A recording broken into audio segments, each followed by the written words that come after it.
Hi friends, welcome back to my channel. ఈరోజు నేను గేదె జున్ను పాలతో జున్ను చేస్తున్నానండి. ఇది చాలా టేస్టీగా ఉంటుంది, సింపుల్గా చేసుకోవచ్చు, కానీ టేస్ట్ మాత్రం అందరికీ తెలిసిన విషయమే. ఇప్పుడు ప్రాసెస్లోకి వెళ్దాము. నేనైతే జున్ను పాలు 1/2 లీటర్ తీసుకున్నాను. ఈ 1/2 లీటర్ జున్ను పాలకి 1/2 లీటర్ పాలు మాత్రమే నేను కలుపుకుంటానండి. నేను ఎందుకు అలా చేస్తున్నాను అనేది మీకు చెప్తాను.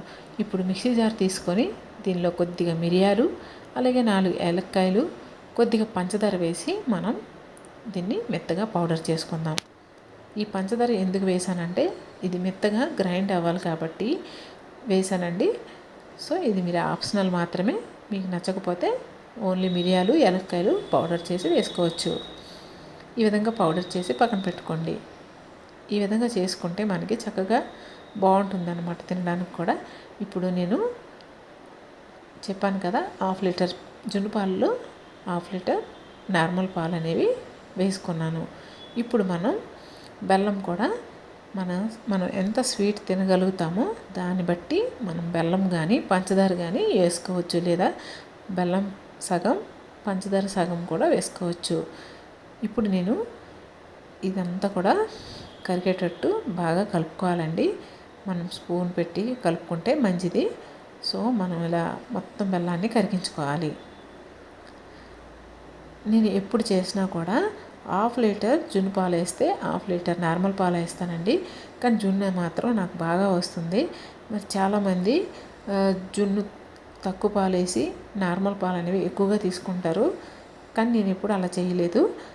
ఇది రెండు కూడా సరి సమానంగా వేసుకుంటాను, కానీ టేస్ట్ మాత్రం సూపర్ ఉంటుంది. జున్ను కూడా బాగా వస్తుంది అనమాట. ఇప్పుడు ఇదంతా పూర్తిగా కరిగిన తర్వాత మనం మిక్సీ పట్టుకుని పౌడర్ని దీనిలో యాడ్ చేసుకుందాం. ఇది యాడ్ చేసిన తర్వాత దీన్ని ఒకసారి బాగా కలుపుకోండి. చాలా సింపుల్గా చేసుకోవచ్చండి, పెద్ద ప్రాసెస్ ఏం కాదు. ఇప్పుడు దీన్ని మొత్తం కలిపిన తర్వాత మనం స్టవ్ వెలిగించి ఒక దలసరిగా ఉన్న పాత్ర అనేది పెట్టుకోవాలి. పెట్టిన తర్వాత దానిలో కొద్దిగా వాటర్ పోసి ఇప్పుడు ఈ పాలని మనం గిన్నెతో దీనిలో పెట్టేయాలి.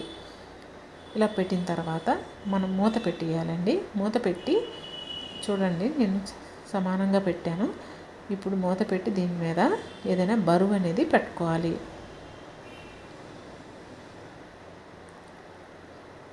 కరెక్ట్గా మనకి 20 మినిట్స్ పాటు ఉడుకుతుందండి. మీడియం ఫ్లేమ్లో మీరు 20 మినిట్స్ ఉంచితే సరిపోతుంది అనమాట. మనకి జున్ను అనేది రెడీ అయిపోతుంది. చూడండి, మనకి జున్ను అనేది ఆల్మోస్ట్ రెడీ అయిపోయింది. ఇప్పుడు మనం ఏదైనా స్పూన్ కానీ లేదా స్టిక్ కానీ తీసుకొని మనం దీని లోపల ఇలా గుచ్చామంటే మనకి స్పూన్కి అంటకుండా ఉండాలి. అలాగే సైడ్లు కూడా మనం ఒకసారి చెక్ చేసుకుంటే వాటర్ అనేది కనిపించకూడదు.